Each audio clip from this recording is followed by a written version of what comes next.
का सम्मान करते हैं तो इनका नेता ये जय श्री राम कह के दिखाएं। ये देश से प्यार करते हैं, जितने भी अपने आप को बड़ा देश प्रेमी कह रहे हैं, जरा इनसे वंदे मातरम सुनवा के दिखवाइए, जरा वंदे मातरम सुना दे। खाली मुसलमान वोट पे ही कांग्रेस, बसपा, सापा, MIM राजनीति कर रही है, जबकि सारी योजनाएं देने के लिए माननीय मोदी जी किसी के साथ भेदभाव नहीं कर रहे हैं। किसी उसमें ये भेदभाव नहीं है कि ये हिंदू को मिलेगा या सिख को मिलेगा। हिंदू हो, मुसलमान हो, कोई हो, भाजपा के प्रधानमंत्री जी के लिए पूरे 140 करोड़ लोग उनका परिवार है। वो हमारी माँ बहनें घर में वो चूल्हा जला जला के अपनी आंखें फोड़ा करती थी, अपने बच्चों के लिए, अपने घर परिवार वालों के लिए उनकी रोटी बनाया करती थी। उनके लिए सोचा है माननीय प्रधानमंत्री जी, तभी ये 9 करोड़ कनेक्शन बांटे गए हैं। अरे जो 1000-2000 रुपए कमाने वाले 100 रुपए कमाए, 300 रुपए कमाए, तब पता चले गरीबी क्या है। बच्चा पढ़ेगा तो सरकारी बनेगा, नहीं तो किसी मंदिर या मस्जिद के आगे भिखारी बनेगा। आने वाले 2047 का हमने लक्ष्य लिया है कि हमें इस देश को विश्व गुरु बनाना है। मुझे पता है आपने कागज नहीं पढ़ा है, आप कागज पढ़ के आइए, अपने सांसद से कह के आइए। एक टी राजा को तो झेल नहीं पाते हो, बात करते हो रामपुर में जीतने की। समाजवादी सरकार में 1000 मकान टूटे, गरीबों की बस्तियां टूटी, मंदिर टूटे, मजार टूटे, मदरसे टूटे। अगर राशन नहीं मिलता तो बच्चों का पेट भी नहीं भरा सकते थे हम। पाकिस्तान को हम अपनी जूती फेंकते हैं, ये तुम्हारी आंखों में पाकिस्तान दिखता है। नमस्कार, द न्यूज़ 15 में आपका स्वागत है। हम अपनी चुनावी पड़ताल लेकर पहुंच चुके हैं रामपुर लोकसभा क्षेत्र, वो लोकसभा क्षेत्र जहां पर कहा जाता था कि कभी रामपुरी चाकू बड़ा मशहूर है। इसके अलावा अगर हम राजनीतिक लिहाज से बात करें तो हमेशा से ये आज़म खान का दुर्ग माना जाता था। 2019 के जब चुनाव हुए तब आज़म खान ने यहाँ पर बड़ी जीत दर्ज की, लेकिन उनके ऊपर आरोप लगे, केस हुए, फिर वो जेल गए, उनकी सदस्यता रद्द कर दी गई। जब उपचुनाव हुए तो भारतीय जनता पार्टी के नेता यहाँ से सांसद चुन करके आए। अब इस बार 2024 में लोकसभा चुनाव का माहौल क्या होने वाला है, उन्हें लेकर के तमाम बातचीत करेंगे और जानेंगे कि यहाँ के बेसिक मुद्दे क्या हैं, देश में क्या मुद्दे हैं। जो हमारे साथ नेता हैं वो दरअसल जब आएंगे, सत्ता में आएंगे, तो उनका जो प्रधानमंत्री होगा या जो उनका नेता होगा, जो यहाँ का लोकल सांसद होगा, वो दरअसल अपनी जनता के लिए क्या करने वाला है। इन तमाम सवालों के जवाब लेने से पहले हम सबसे बात करेंगे और उनसे जानेंगे, उनके नाम जानेंगे, उनके बारे में जानेंगे। तो सबसे पहले शुरुआत साहब आपसे, आप अपना अगर इंट्रोडक्शन दीजिए। मेरा नाम परवेज़ निज़ामी है, मजलिस इत्तेहादुल मुस्लिमीन में वेस्ट यूपी का जनरल सेक्रेटरी हूँ। परवेज़ साहब हमारे साथ हैं AIMIM के। जी साहब आप?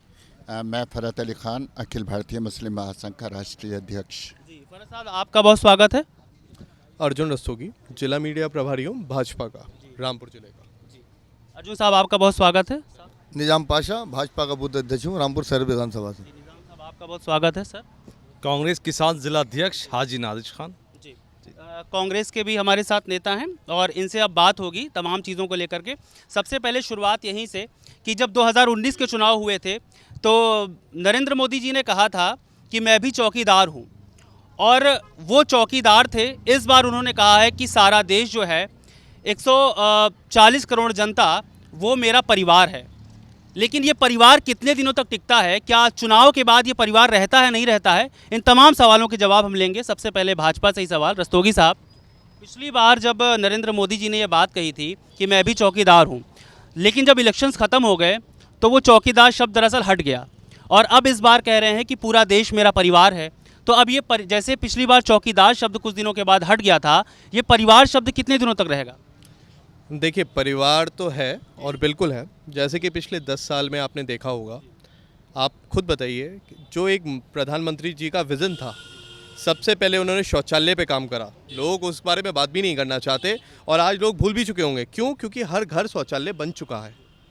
तो उसमें माननीय प्रधानमंत्री जी ने कभी ये नहीं देखा कि ये किसी और धर्म का है या जात का है या मज़हब का है, मतलब का है, या किसी और जाति से है। उन्होंने हर घर के लिए ये विज़न दिया था और आप देखिए आज हर घर में शौचालय है। उसी तरीके से जितनी भी माननीय प्रधानमंत्री जी की योजनाएं, चाहे वो आवासीय योजना हो, तो उसमें कोई मतभेद नहीं होता है कि ये मुस्लिम है, ये हिंदू है, या सिख है, या ईसाई है, या ये इस जाति का है या उस जाति का है, सबको कहा जाता है। तो वही परिवार होता है। एक बड़ा भाई, छोटा भाई, छोटी बहन, बड़ी बहन, कोई फ़र्क नहीं करते हैं माता पिता उनमें, उनको बराबर स्नेह प्रेम देते हैं। उसी तरीके माननीय प्रधानमंत्री जी का ये परिवार है और परिवार की तरह बढ़ रहा है। माननीय प्रधानमंत्री जी का परिवार है, क्योंकि उन्होंने शौचालय दिए और जो तमाम विकास के मुद्दे रस्तोगी साहब ने गिनाए, भाजपा के नेता हैं, इस वजह से कांग्रेस के पास आएंगे। और आपसे सवाल ये है कि जब पिछली बार ये बात कही गई थी कि मैं चौकीदार हूँ, तब राहुल गांधी ने बोला कि चौकीदार चोर है, और फिर उनको सुप्रीम कोर्ट में माफ़ी मांगनी पड़ गई। इस बार जो इंडिया गठबंधन का हिस्सा है, लालू प्रसाद यादव की ओर से आवाज़ उठती है कि परिवार पर क्यों सवाल उठते हैं, उनका तो परिवार ही नहीं है। उसके बाद प्रधानमंत्री जी ने इतना लंबा घेरा कि अब इंडिया गठबंधन को तमाम तरह की बातें बनानी पड़ रही हैं। क्या राहुल गांधी या इंडिया गठबंधन का कोई दूसरा हिस्सा, यानी कि विपक्ष का कोई दूसरा हिस्सा, हमेशा ऐसी गलती क्यों कर जाता है कि जनता को जवाब देते नहीं बन पाती हैं चीज़ें? देखिए, जनता को अब मोदी जी ने कहा था कि 15 लाख रुपए सबके खातों में आएंगे, तो मुझे कोई एक व्यक्ति बता दे जिसके खाते में 15 लाख रुपए आए हैं। जवाब देना तो मोदी जी का बनता है। इस सरकार से जवान परेशान, किसान परेशान, पहलवान परेशान। इस सरकार से आपने देखा होगा 2014 से पहले ना कभी किसान सड़कों पे उतरा, ना कभी जवान सड़कों पे उतरा, ना कभी पहलवान सड़कों पे उतरा। जो आप कह रहे हैं तो जवाब तो मोदी जी को देना चाहिए कि शौचालय से देखिए रोज़गार नहीं होता है। रोज़गार मुद्दा जो है वो रोज़गार का है। मुझे मोदी जी ये बताएं कि रोज़गार और कितना मिला यहाँ पर। शौचालय नहीं, रोज़गार दें। आज जनता, हिंदुस्तान की जनता रोज़गार को लेके बेहद परेशान है। आप जाके देखें, सर्वे करें कि लोगों के घर खाने को नहीं है, लोग बेपनाह परेशान हैं। तो रोज़गार पे आइए, रोज़गार दिए जी, ये कहना चाहूँ। लेकिन मेरा सवाल दूसरा था। मेरा सवाल था चौकीदार पर, और उन्होंने, राहुल गांधी ने बोला था चौकीदार चोर है। उसके बाद सुप्रीम कोर्ट में माफ़ी मांगनी पड़ी थी। इस पर आपका क्या जवाब है? देखिए, सुप्रीम के इस पे एक शेर मुझे याद आ रहा है कि लश्कर भी तुम्हारा है और सरदार भी तुम्हारा है, तुम झूठ को सच लिख दो, अखबार भी तुम्हारा है। और आज के फरियादी जाएं तो जाएं कहाँ, सरकार भी तुम्हारी है और दरबार भी तुम्हारा है। तो सरकार भी आपकी है और दरबार भी आपका है। आप तो जिससे दिल चाहे माफ़ी मंगवा लेंगे, जिसको दिल चाहे पैर छुआ लेंगे। तो ये मुद्दा नहीं है माफ़ी मंगवाने का, क्योंकि सरकार आपकी है। और ये सरकार जो चल रही है, ये हिंदू मुसलमान। तो इस पे कहना चाहूँगा कि दिलों में तूफ़ान लिए बैठे हो, जानकर भी अनजान बने बैठे हो। मेरे देश के लोगों, एक हो जाओ, बेवजह हिंदू मुसलमान बने बैठे हो। तो ये जो है सरकार रोज़गार दे। हिंदू मुसलमान पे जो मुद्दे थे वो निबट चुके हैं हिंदू मुसलमान के। अब सरकार को चाहिए कि जो आरक्षण दे और रोज़गार दे। शुक्रिया। अभी सवाल था रस्तोगी साहब से कि चौकीदार के बारे में, मेरा परिवार के बारे में साहब ने जवाब दिया कि मोदी साहब क्या करते हैं, शौचालय सबके लिए बनाया है, विकास के मुद्दे सबके लिए हैं, तो ऐसे में हिंदू और मुसलमान नहीं देखते हैं। लेकिन जब उत्तर प्रदेश के चुनाव होते हैं तब वहाँ पर नारा दिया जाता है 80 बनाम 20 का। साहब, ये सवाल आपसे है क्योंकि आप आते हैं मुस्लिम महासंघ से आते हैं, तो आपसे सवाल ये है कि जब साहब ने कहा कि हिंदू मुस्लिम में भेद नहीं है, तो फिर ऐसा नारा क्यों दिया जाता है 80 बनाम 20? इसके पीछे का मकसद क्या होता है? वहाँ 20 कौन है, 80 कौन है? सबको क्लियर है, लेकिन आप और क्लियर करिए। मतलब माननीय मोदी जी का मैं कहूँगा, जैसे अभी भाई ने कहा कि सरकार भी तुम्हारी है, लेकिन ये जो अपनी जोड़ी बना के आ जाते हैं, मतलब लोगों पे पहले से कुछ भरोसा नहीं, अखिलेश से अब मिल जाते हैं। खाली मुसलमान वोट पे ही कांग्रेस, बसपा, सापा, MIM राजनीति कर रही है, जबकि सारी योजनाएं देने के लिए माननीय मोदी जी किसी के साथ भेदभाव नहीं कर रहे हैं। और मुस्लिम महासंघ का राष्ट्रीय अध्यक्ष यहाँ से कह रहा है कि इस बार 400 पार और मुसलमानों का उसमें बराबर का अधिकार। चलिए, एक सवाल जोड़ देता हूँ कि इस बार 400 पार और यूपी में 80 की 80, लेकिन कोई मुस्लिम कैंडिडेट होगा? क्योंकि अभी तक तो नहीं दिखाई दिया जो घोषित हुई सीटें। बिल्कुल सही बात है। देखिए, सब चीज़ें होती हैं कि आपने काम कितना किया। जैसे मैं हूँ, तो हम लोग काम किसके लिए कितना कर रहे हैं। और अभी जो है वो मोदी जी तो मुसलमानों पे पूरा विश्वास कर रहे हैं, लेकिन मुसलमान उस तरीके से विश्वास नहीं कर रहे हैं। बड़ी जिम्मेदारी के संग मुस्लिम महासंघ का राष्ट्रीय अध्यक्ष होने के नाते कह रहा हूँ। साहब, आपके पास आऊँगा, बस एक मिनट। साहब, आपसे एक सवाल है, आप भी भाजपा के नेता हैं। साहब ने कहा है कि मोदी जी तो मुसलमानों पर विश्वास कर रहे हैं, लेकिन मुसलमान मोदी जी पर विश्वास नहीं कर रहा है। आप भी ऐसा मानते हैं? एक बात बताइए, रामपुर शहर सबसे ज़्यादा पॉपुलेशन मुस्लिम है, ऐसे कर लो कि पश्चिम उत्तर प्रदेश के अंदर पहला नंबर रामपुर में मुस्लिमों का आता, पूरे यूपी में आया करता जी। पहला नंबर पश्चिम में और पूरी यूपी में पहला नंबर आता ना। जितनी नगर पालिकाएँ हैं, जितनी नगर पंचायतें हैं पूरे रामपुर जिले के अंदर, चाहे स्वार हो, टांडा हो, बिलासपुर हो, मधवासी हो, सवाद हो, कैमरी हो, शहर हो, अगर रोजगार की बात करोगे तो मोदी जी ने से ज़्यादा रोजगार दिया किसने? बसपा ने नहीं दिया, सपा ने नहीं दिया, कांग्रेस ने नहीं दिया। अरे आप सर्वे तो करिए रामपुर में, जो छत दी है ना सिर ढकने के लिए छत, वो भाजपा ने दी है। रामपुर के अंदर अगर 5,000 प्रधानमंत्री आवास योजना बने तो 5,000 में 4500 मुस्लिमों को बने, 500 हिंदुओं को बने। भाई जितना मुस्लिम है तो मुस्लिमों को तो मिलेगा। आप जाइए सवाद, आप जाइए टांडा, आप जाइए स्वाद, आप जाइए बिलासपुर, आप जाइए सवाद, आप जाइए कैमरी, सबसे ज़्यादा मुस्लिमों को तो आवास मिले। और रहा रोजगार का सवाल, खाने का सवाल, तो लोग नाच बेच रहे हैं, इतना नाच मिल रहा मुस्लिमों को। अगर घर में 5 बच्चे तो 50 किलो लेकर आ रहा, 25 किलो बेच रहा, 25 एक महीने में खा रहा। अनाज वाले मामले पे सवाल करूंगा, लेकिन आपने कहा कि रोजगार बहुत दे रहे हैं। अभी पिछले दिनों जो पेपर लीक हुआ और आपने देखे कि जो तमाम लोग सड़कों पर खड़े थे, स्टेशनों पर आप युवाओं की भीड़ देख रहे थे, वो सारे रोजगार के साथ सड़क पर खड़े थे या बेरोजगार थे? वो सबकी सरकारों में होता है। अगर पेपर होता है, कोई आदमी जाता है नौकरी के लिए, तो ऐसा नहीं है। अगर 1,000 नौकरी होती है तो 20,000 आदमी जाते हैं। वो भाजपा सरकार में ही नहीं है, वो सबकी सरकारों में होता है, सबके साथ होता है। ये हमारी सरकार में नया नहीं हो रहा, भाजपा में हो रहा।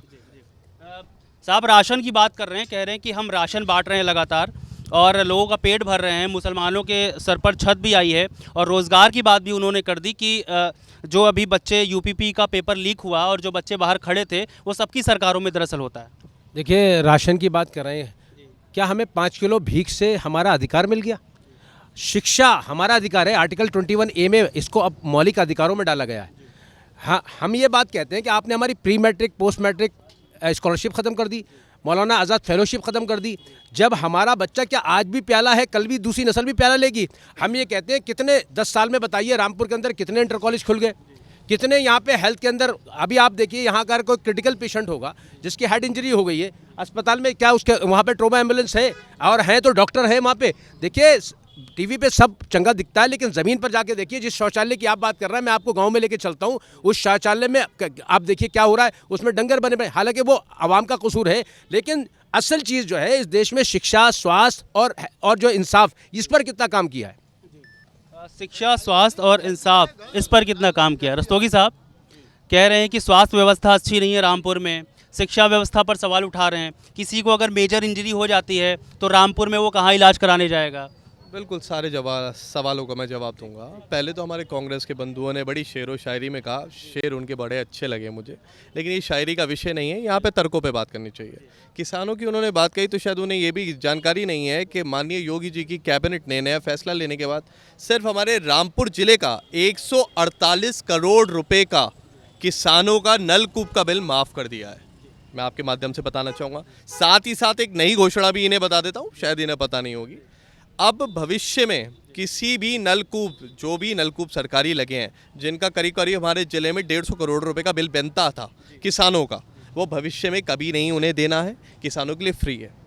दूसरी बात, किसानों की जब बात हो रही है तो भाई बहुत अपना विषय रख रहे थे, मोदी जी ने इतने पैसे उतने पैसे, तो शायद वो मान्यवर को पता नहीं है। ये भी बता देता हूँ, हमारे देश में आज के समय में 11 करोड़, कितने 11 करोड़ किसानों को सम्मान निधि दी जाती है। आपने कहा भीख, पहली बात तो भीख शब्द बहुत ही गलत उन्होंने इस्तेमाल करा। सम्मान निधि, आप पूरी योजना आएगा पूरे 2,000 रुपये की सम्मान निधि जो कि 3 बार आपके आती है, वो 11 करोड़ किसानों को दी जाती है। अब आपकी बात का एक और जवाब दे देता हूँ। आपने कहा स्वास्थ्य, गरीब आदमी आज से पहले, आज से 10 साल पहले अपने जेवर रख के, अपने आप को कर्जे में डाल के लोगों का, अपने परिवार का इलाज कराने जाता था।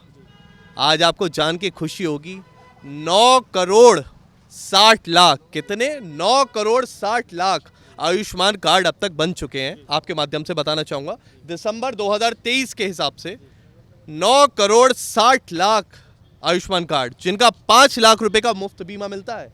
और सुनिए, किसी उसमें ये भेदभाव नहीं है कि ये हिंदू को मिलेगा या सिख को मिलेगा, हिंदू हो मुसलमान हो कोई हो, भाजपा के प्रधानमंत्री जी के लिए पूरे 140 करोड़ लोग उनका परिवार है, परिवार, और सबके लिए बराबर चीज़ें हैं, सबको उनका मान सम्मान मिलेगा। अगर यहाँ योजना के तहत घर बन रहे, आवास बन रहे, बिल्कुल हमारे भाई ने ठीक कहा, जब मुस्लिम आबादी ज़्यादा है तो उनके घर ज़्यादा बनेंगे, मुस्लिम आबादी ज़्यादा है तो अनाज की फ्री योजना का लाभ उन्हें ज़्यादा मिलेगा, आयुष्मान कार्ड भी उनके ज़्यादा बनेंगे, तो हर योजना का लाभ तो उन्हें मिलेगा ही। लेकिन मेरे मान्यवर ये बताएं, कांग्रेस ने तो 60 साल राज करा साहब, 60 साल के राज में ऐसा क्यों था कि शिक्षा की बात पे मैं कह रहा हूँ, ये वो आपकी स्वास्थ्य की बात पे एम्स, ऐसा क्यों था कि 60 साल में हमारे पास कुल 6 एम्स थे और आज के समय में 2014 से लेके अब तक 13 एम्स वर्किंग कंडीशन में, बचे हुए 2 एम्स पिछले अगले 6 महीने के अंदर वर्किंग में आ जाएंगे। मतलब आप फ़र्क समझ रहे हैं, 6 से 15, 11 एम्स 10 सालों में, 60 सालों में 6, 10 साल में 1 और यहाँ 10 सालों में 11। ये ज्ञान इन्हें होना चाहिए। जी सर, 1 मिनट आपके पास आऊँगा। कांग्रेस से सवाल किया है कि पिछले 70 सालों में साफ कह रहे हैं कि ना एम्स बना और सिर्फ 6 एम्स दिए थे, हम आए तो हमने एम्स की बरसात कर दी, ऐसी बातें कहनी है इनकी। और कहना है कि रामपुर में तमाम तरह के प्रोजेक्ट्स आए हैं, यहाँ पर पैसा खर्चा किया जा रहा है योगी आदित्यनाथ की ओर से। आपको नहीं लगता कि हमेशा जो 70 साल का पीछे का आपका जो बैकग्राउंड है वो कहीं ना कहीं कोई 2019 का चुनाव था, 2014 का चुनाव था, अब 2024 का चुनाव है, वो आप लोगों पर भार बन जाता है? देखिए, भार तो भाजपा के ऊपर बनता है, मोदी जी के ऊपर भार बनता है। उसका कारण ये है, वजह ये है उसकी कि गैस का सिलेंडर 75-70 साल कांग्रेस ने हुकूमत करी, 300 साढ़े 300 रुपये रहा। जो एक गरीब आदमी भी कहता था जब 50 रुपये 25 रुपये बढ़ते थे, क्या अरे 325 हो गया, 25 रुपये बढ़ा दिए सरकार ने। आज वो गैस का सिलेंडर 1000 रुपये को ले रहा है, ठीक है, 300 रुपये सस्ता कर दिया गया। 1000 रुपये ले रहा है तो मुंह से चुप है, खामोशी से ले रहा है। जो पेट्रोल के दाम कांग्रेस ने 50 रुपये छोड़े थे और उस पर 5 रुपये बढ़ते थे तो जनता जो थी चीखें मारती थी, क्या अरे 5 रुपये बढ़ गए, 55 रुपये पेट्रोल हो गया। आज 100 रुपये पेट्रोल ले रहा है, ठीक है। अब आप आ जाइए डीजल पे, क्यों इस सरकार में कोई क्यों नहीं बोलता? उसकी वजह यह है कि मैंने अभी आपको पहले भी बताया था कि लश्कर भी तुम्हारा, सरदार भी तुम्हारा है, अगर आवाज़ उठाओगे तो जेल जाओगे। तो इसलिए नहीं इसलिए देखिए, आपने बात कही, मैं बोला, अब मेरी सुन लिए। तो जनाब होता यह है कि जो आवाज़ उठाएगा वो जेल जाएगा, तो इसलिए पब्लिक खामोश है, एक खून का घूंट पी रही है, समझे। रोज़गार के नाम पे कुछ नहीं है, अनाज लेते रहो। देखिए विज्ञान उस पे आ जाइए, अब आप एजुकेशन पे आ जाइए, पढ़ाई कितनी महंगी हो गई है। आप कोर्स देख लिए, कोर्स इन 4 सालों में कोर्स की कीमत बढ़ गई, बच्चे पढ़ नहीं पा रहे हैं कोर्स की वजह से, फीसें बढ़ गई, महंगाई हो गई। आप शिक्षा की बात करते हैं, मैं कहता हूँ अगर बच्चा पढ़ेगा तो सरकारी बनेगा, नहीं तो किसी मंदिर या मस्जिद के आगे भिखारी बनेगा। तो आप ये चाहते हैं, आप अनाज देके आप लोगों को वहीं पे बैठाना चाहते हैं, रोजगार नहीं देना चाहते। अब आप कह रहे हैं मंदिर या मस्जिद के आगे भिखारी बनेगा, राम मंदिर बनाया गया और सरकार की ओर से दावा किया गया कि वहां पर तमाम तरह के रोजगार दिए जाएंगे। राम मंदिर बना, उसके इर्द गिर्द तमाम होटल बनेंगे, इंफ्रास्ट्रक्चर लगेगा। मैंने मस्जिद भी कहा है और मंदिर भी कहा है, मैंने राम मंदिर नहीं कहा है, मैंने मस्जिद, वो भी तो मंदिर ही है साहब। मैंने इक्वल बात करी है, दोनों पार्टियों के पक्ष में बात करी है, मैंने कोई हिंदू मुसलमान नहीं करा है। कांग्रेस के पक्ष में बात करिए साहब, क्यों वो दोनों पार्टियों के पक्ष में बात? भाजपा के बारे में बात कर रहा हूँ। हम हमारी नीतियाँ हम बता रहे हैं, भाजपा अपनी नीतियाँ बता रही है, हमारी नीतियाँ हमने बताई कि 70 साल में क्या हुआ और सन 2014 से क्या हो रहा है, आप खुद देख लीजिए। अब मत कहलवाइए बहुत सारी बातें। कह दीजिए, खुला मंच है, आपको 2024 का चुनाव लड़ना है तो कहिए। देखिए, हमारी सरकार में किसानों ने कभी आत्महत्या नहीं करी। इस मुद्दे पर आएंगे, किसानों पर आएंगे आपसे। सर 1 मिनट आपके पास आते हैं जी, आपको जवाब देखिए, आप मुझे ये 3 भाजपा के, कांग्रेस के और हम अकेले, देखिए कहीं ना कहीं रेशो आप देखिए कितना कम हो जाएगा, बात तक जनता तक कैसे पहुंचेगी। इन्होंने बात कही है कि सबके साथ सबके विकास की ये बात करते हैं। आज विकास इसका नाम नहीं है कि सिर्फ 10% लोगों को देश का 90% जो है पैसा पहुंच जाए और 90% के बाद 10% फ्लो हो। ऐसा नहीं है देश में पैसा नहीं है। आप बड़े बड़े दावे करते हैं, आपने कहा था 2022 तक हम किसान की आय दुगनी कर देंगे, आज आत्महत्या दुगनी हो गई है। अभी आपका नया दावा, अब सपना दिखा रहे हैं कि हम जो है 2030 तक 10 ट्रिलियन कर देंगे। अरे इस वक्त हमारी देश की जो इकोनॉमिक ग्रोथ है 5.4% है, पिछली सरकार में 8.1%, अगर 15% के हिसाब से होगी तो 2030 में जाके होगा, या हवा हवाई नहीं होगा। दूसरी बात, आपने परिवार की बात की, काश आपका परिवार होता, आपको पता होता है एक गरीब आदमी जिसको राशन आप सिर्फ दे रहे हैं, शिक्षा इतनी महंगी कर रखी है, वो अपने बच्चों को कैसे पढ़ाता होगा, वो अपने बच्चों की तालीम कैसे दिलाता होगा। आज शिक्षा का इतना व्यापारीकरण हुआ है। आज आप कह रहे हैं 5 लाख, 5 का सिर्फ इलाज से, आप अभी चले जाइए मेरे साथ, आप अपनी पूरी टीम को, ये नेता के प्रोटोकॉल को हटा के जाएं, पता चल जाएगा यहाँ पे गरीब आदमी को रिफर किया जाता नहीं किया जाता है। हेड इंजरी वाले के पास एक सेकंड कीमती होता है, अगर उसका रास्ते में आप अगर 15 मिनट का टाइम होता कभी कभी, या तो वो बचेगा नहीं, और बच गया तो अपाहिज हो जाएगा। परिवार हो तब समझ में आए, इस आपका आरोप है। परिवार होता है तो समझ में आता है कि अपने बेटे को मुख्यमंत्री बनाना है, अपने पोते को मंत्री बनाना है, उन्हें आगे बढ़ाना है। परिवार की जेबें भी लग जाती हैं कुर्ते में, ये भतीजे का, ये इसका हिस्सा खाना है, पूरे परिवार को बढ़ाना है। हमारे तो ऐसा है ना, हमारे नेता जो है प्रचारक हैं भाई साहब, ना उनके आगे है ना उनके पीछे है। तभी तो आज तक आपने देखा होगा कि हमारे नेताओं पे कोई आरोप नहीं लगता है भ्रष्टाचार का। ऐसी कोई कहानी नहीं है यहाँ पे कि 2G स्पेक्ट्रम घोटाला हो गया या कोयले का घोटाला हो गया जिसमें करोड़ों अरबों रुपए, या राफेल आने में 10-20 साल लगा। यहाँ तो यहाँ सौदा हुआ, यहाँ पेमेंट हुआ, आपकी चीज़ आपके घर है। हमारे नेताओं के पास जेब नहीं है। क्यों? क्योंकि उनको अपने परिवार के लिए, उनका परिवार पूरा देश है।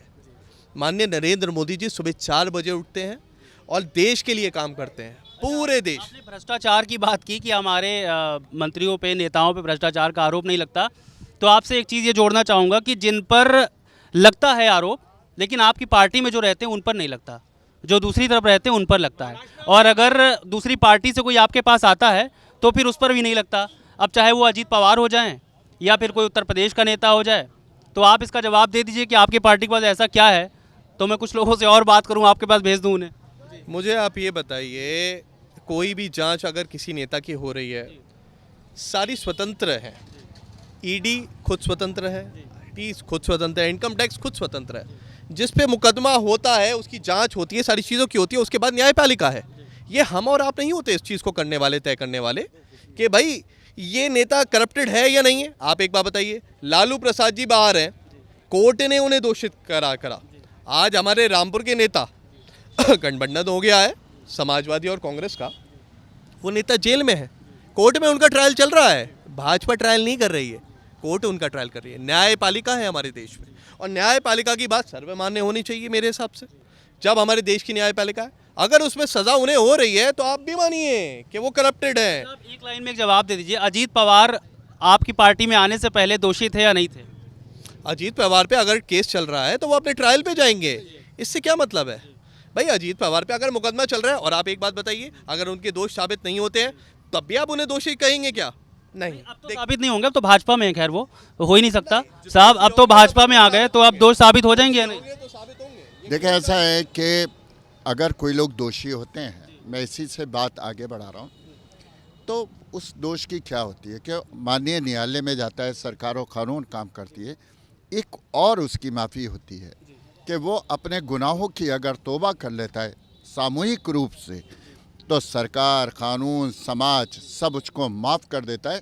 और जहाँ आपने कहा कि दूध के दूल्हे हो जाते हैं, जनाब कोई ऐसा बंदा बताइए जो भाजपा का जन्म से कार्यकर्ता हो और उसके ऊपर कोई ज़रा सा भी कलंक लगा हो। मैं बता दूं, सुरेश करमाड़ी वो जो होता है, खेलों का बजट खा जाते हैं, कफन का बजट खा जाते हैं, बुफोर्स का बजट खा जाते हैं, और यहाँ तक कि जो चारा होता है वो खा जाते हैं। अभी तक खाने वाले थे, अब उस खाने पे कंट्रोल करने वाला माननीय मोदी यहाँ पर आया है, जिससे सबकी चीखें निकल चुकी हैं। और अब आरोप ये लगाते हैं कि ईडी की जांच हो जाएगी, सीडी की जांच हो जाएगी। जब तुम्हारे पास जांच थी तुम हमारा किसी को कराते? अगर पुलिस है और कोई गैर कानूनी काम कर रहा है तो सबसे पहला काम कंप्लेंट करने का होता है। और फिर बता दूं कि ईडी और जो हमारा सीटी और सीबीआई हर किसी की जांच करेगी, चाहे वो कितने बड़े रुतबे वाला हो, और ये बात साबित कर दी है यहाँ पर। साहब जी साहब, एक मिनट आऊँगा। सब कुछ स्वतंत्र है, ये भारतीय जनता पार्टी की। एक बात बताइए, अभी आपने कुछ नहीं लगता सर, सब कुछ आपको लगेगा, आवाम को लगता है। देखिए, जो चीज़ है वो दिखना चाहिए। ऐसा ना हो कि मैं ऐसा ना हो कि अगर अजीत पवार आप जब आपकी पार्टी में नहीं है, आपने खुद स्टेज से कहा है, हाँ, तो मैं करूं तो रासलीला, आप करें तो करेक्टर ढीला। अभी आपने टेनी साहब अगर करेंगे तो उन पर बुलडोजर नहीं चलेगा। और theory of separation of power भी कोई चीज़ होती है। विदाउट ड्यू प्रोसेस का आप कैसे किसी का मकान तोड़ देंगे? आप न्यायपालिका तोड़िए, आप बिल्कुल तोड़िए, वो काम अदालत का है। अगर जो अदालत का काम है वो आप कैसे करेंगे? अगर उसका नाम उर्दू से है तो आप उसका मकान तोड़ देंगे। हम यकीनन मुसलमान हिंदू की बात नहीं करना चाहते, लेकिन क्या मुसलमान इस देश का नागरिक नहीं है? क्या इस देश का, अगर ये देश की खूबसूरती हमारे, अगर मुसलमान मजबूत नहीं होगा तो जिस तरह ये छोटी उंगली अगर मेरी है, इसको ये देखकर मैं इग्नोर करूंगा कि ये छोटी उंगली है, ये देश एक शरीर की तरह है। अगर इसके हमारी मुसलमान शिक्षा शैक्षिक नहीं होगा, जिसका ड्रॉप आउट रेट सबसे ज्यादा है, कितना आपने हमारी स्कॉलरशिप क्यों खत्म करी? आप कहते हैं खाली राशन देने से हो जाएगा। कितना आप 27% मुसलमान जेल में है। हम मुसलमान को आपने प्री मैट्रिक स्कॉलरशिप खत्म करी, आपने फेलोशिप खत्म करी। खाली आप 5 किलो चावल देके समझते हैं विकास हो जाएगा? 5 किलो चावल दे करके विकास नहीं होगा साहब, इनका कहना है। जी, इनका कहना ना, भाजपा सरकार में रामपुर में एक मकान बताइए किसका टूटा मुझे। समाजवादी सरकार में 1000 मकान टूटे, गरीबों की बस्तियां टूटी, मंदिर टूटे, मजार टूटे, मदरसे टूटे, रोड टूटे, घोसियान मोहल्ला ये पूरा खाली कर दिया है। अरे भाजपा सरकार में एक मुझे बताइए मेरे भाई कि उसका मकान टूटा, एक बता दे जिले में, एक मकान। वो आप बोल रहे हैं कि मकान, जी कह रहे की सरकार है, क्या भाजपा से एक उनका आपने आरोप लगाया कि मुसलमानों के मकान क्यों तोड़े जाते हैं। वो कह रहे हैं एक मकान टूटा तो बता दीजिए। वाला मैं मिडिल क्लास इंसान हूं, मैं जानता हूं अपने बच्चों को कैसे मैंने मुश्किल से पढ़ाया है। आपने क्या भारत में नहीं आते? जहां मकान टूटे वो भारत में नहीं आते? क्या प्रधानमंत्री सिर्फ रामपुर के प्रधानमंत्री है? जहां आप इसको कैसे भगा सकते हैं? जहां टूटे वैसे कैसे टूट गए? ड्यू प्रोसेस के बगैर आप कैसे तोड़ सकते हैं? आप ये जो माननीय अदालत है, आप अभी कोर्ट की बात कर रहे हैं, माननीय अदालत ये किस चीज के लिए है? अरे नोटिस देंगे, आप वो देखेंगे। अगर पति ने कोई गलती की है, महिला के नाम जो है वो महिला के नाम मकान है, आप महिला का मकान तोड़ देते हैं और फिर बात करते हैं हाँ आप नारियों को साथ देने की। ये सिर्फ नारे हैं, नारे जनाब, ये जुमले हैं, जुमले। जैसे 15 लाख का जुमला था, अच्छे दिन का जुमला था। 15 लाख का जुमला था। और ये वो कह रहे हैं कि सिर्फ रामपुर के प्रधानमंत्री नहीं है मोदी, बाकी भी जगह हैं, दिल्ली हो या कोई और जगह हो, वहां पर मकान टूट रहे हैं। पूर्वांचल में पूरे पश्चिम उत्तर प्रदेश में जितने डॉन हैं, माफिया डॉन जो अपने आप को कहलाते थे, डॉन थे, उनके अगर घर टूटे हैं, उनके मर्डर हुए हैं तो हमें खुशी है, कोई परेशानी नहीं है। उनका साम्राज्य गलत पैसों का कमाया हुआ। अतीक अहमद का जिक्र कर रहे हैं। क्या बुराई है? परेशानी क्या है? कोई बुराई है? उसके अलावा बहुत है। हनुमान पांडे थे, अनूप दुबे थे, हनुमान पांडे थे, गोरा राय थे, बड़े बड़े माफिया कोई मुसलमानी थोड़ी थे। पूर्वांचल में हिंदू भी तो थे जो हजारों की तादाद में खत्म हुए, एनकाउंटर हुए। लेकिन समाजवादी पार्टी की ओर से हमेशा ये कहा जाता है, उनके अध्यक्ष ये कहते हैं कि आप जिन माफियाओं को एनकाउंटर करते हैं, एक काम करिए कि 100 माफियाओं की एक लिस्ट बना दीजिए, उसके बाद उनको मारिए। उनका ये कहना होता है। सबसे पहले रामपुर से लिस्ट दे दो। आले हसन या सीओ हुआ करते थे रामपुर में समाजवादी सरकार में, सबसे पहले उसकी लिस्ट दो, सबसे पहले उसकी लिस्ट दो।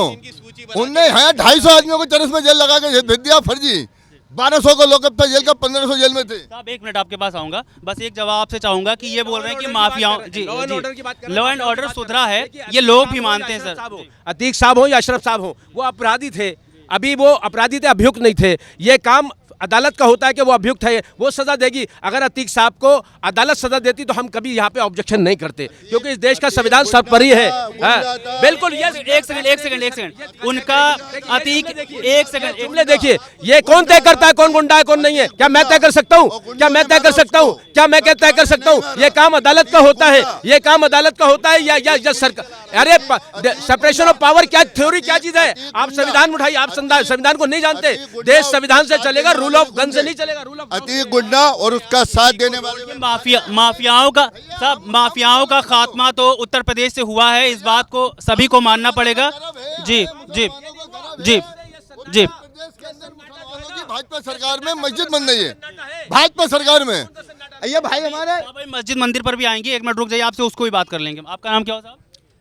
मैं आज़ाद अधिकार सेना से मोइन खान जिला अध्यक्ष हूँ, पूर्व विधायक प्रत्याशी भी हूँ और संभावित सांसद भी प्रत्याशी हूँ। मोइन साहब, यहाँ से ये बात कही जा रही है कि मुसलमानों के घर पर बुलडोज़र चलते हैं, उधर से आवाज़ उठी है। दूसरी चीज़ ये कही जा रही है कि माफियाओं का खात्मा तो हो रहा है, तो भारतीय जनता पार्टी से इतनी दिक्कत क्या है? और जब उनको लगातार वोट भी मिल रहे हैं, वो लगातार चुनाव भी जीत रहे हैं, इसका मतलब है कि लॉ एंड ऑर्डर पहले से बहुत ज़्यादा बेहतर हुआ है। आप ये मानते हैं या नहीं मानते हैं? देखिए लॉ एंड ऑर्डर तो जो है आज के अंदर, आप पूरे देश के अंदर देख लिए कितना अच्छा लॉ एंड ऑर्डर है। कोर्ट को, संविधान को, बाबा भीमराव अंबेडकर के संविधान को पैरों के नीचे रौंदा जा रहा है। ये है लॉ एंड ऑर्डर। जब सुप्रीम कोर्ट का आदेश होता है और हाई कोर्ट के आदेशों पे लिखत होने के बाद भी आप उस पर बुलडोजर चला देते हैं, यह है संविधान, यह है हमारा लोकतंत्र। जुल्म करने के लिए एक ही समुदाय को टारगेट बनाया जाता है। क्या दलित, आज 4 दिन पहले बच्चे को एसडीएम साहब के कहने पर गोली मार दी गई, क्या वो जुल्म नहीं था? आपने जुल्म देखा ही कहाँ है? आपको तो जुल्म दिखेगा ही नहीं। कहना ये है कि एसडीएम के कहने पे गोली मार दी। बड़ा आरोप लगा रहे हैं। अभी आप न्यायपालिका की बात करते हैं और यहाँ खड़े होकर आप सार्वजनिक मंच पे, कैसे आप न यहाँ पर सार्वजनिक मंच पे खड़े होके आप कह रहे हैं प्रशासन ने कहा गोली मार दी, आप जांच करेंगे। आप न्यायपालिका है क्या? AGM पे आप गवाह, आपने कहा है, आप बोल कहाँ से आप कैसी बात करते हैं? आप सार्वजनिक मंच पे आप ये बात कर रहे हैं। वैसे आप सीधे तौर पे आरोप नहीं लगा सकते कि किसी के जी की बात ये है, देखिए सुनिए, मैं बताता हूँ। मैंने सारी मीडिया पे, मैं कह रहा ओहो, आप बोल लीजिए, मैं कह रहा हूँ सुन लीजिए, फिर जवाब दे दीजिएगा, पूरा वक्त मिला जाए। जी बोलिए। वहाँ के घर वालों का कहना है, कहाँ के घर, आप क्लियर करिए ना। यहाँ पे मैं खुद गया हूँ। कहाँ पर सब जगह क्या होगी वो? सिवई बड़ा गांव के अंदर जो बच्चे, सिलई बड़ा गांव के अंदर जो बच्चे की हत्या हुई है, उस घर वालों से, पीड़ित लोगों से मैं खुद मिला जाके। यहाँ पे अमिताभ ठाकुर आईपीएस भी थे साथ में और सारा प्रशासन था। वहाँ पे बच्चों की वीडियो भी है और खुद कह रहे थे कि हमारे घर पे वहाँ के चौकी इंचार्ज के और 2 सिपाहियों ने छत पे चढ़ के गोली चलाई है। और ये बाइट मैं नहीं कह रहा हूँ, पूरा गाँव कह रहा है। साहब, कांग्रेस की तरफ से भी यही बयान है कि लॉ एंड ऑर्डर बेहतर हुआ है या और ख़राब हुआ है? क्योंकि लोग तो कह रहे हैं कि माफिया है तो मारे जाएंगे ही, और माफिया जब मारे जा रहे हैं तो इस पर दुख किस बात का? देखिए, कॉन्स्टिट्यूशन की हत्या हो रही है, संविधान की हत्या हो रही है। कोई संविधान में बाबा भीमराव अंबेडकर साहब ने नहीं लिखा था कि डायरेक्ट आप ऑन द स्पॉट शूट कर देंगे, ठीक है? पुलिस कस्टडी में शूट हो जाएगा, कोई मारकर चला जाएगा। तो ये सब, कोई ऐसा उदाहरण बताइए आप जी जी, कि पुलिस कस्टडी में ये पूरा हिंदुस्तान जानता है, ये पूरी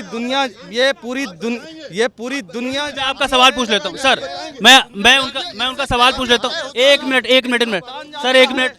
पुलिस कस्टडी के इस सरकार के अंदर पुलिस कस्टडी में कहीं और दूसरी जेल के अंदर हत्याएं हो रही हैं।